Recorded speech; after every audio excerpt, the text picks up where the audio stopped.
The big question in my mind to start with is who's driving the train here? Where's all this discussion about security guarantees coming from?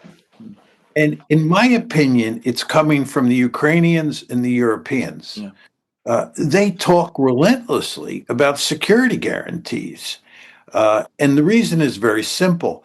Not only do they want to defend Ukraine moving forward, they want to keep the Americans in Europe. The great fear here is, and I think they have reason to fear this outcome, is that Trump is divorcing the United States from Europe's security, right?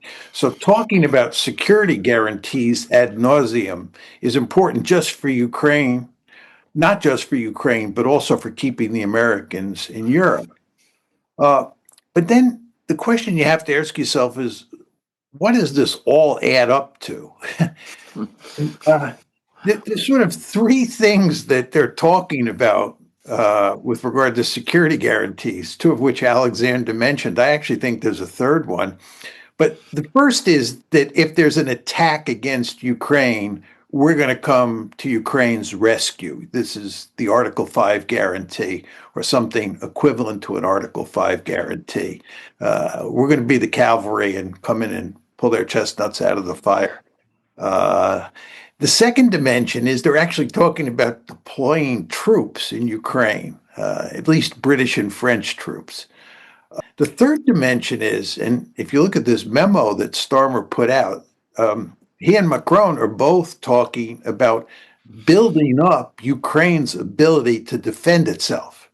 So when you talk about the whole package of security guarantees here, there are, again, three dimensions. One, an Article 5 guarantee. Two, we actually deploy NATO troops in Ukraine. And three, we build up Ukraine's military capability.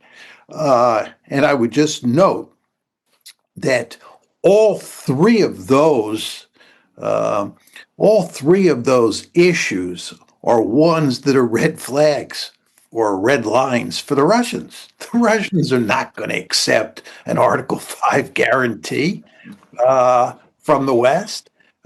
This is why they oppose NATO expansion into Ukraine. Secondly, it's inconceivable to me that they would allow NATO to station forces on Ukrainian territory.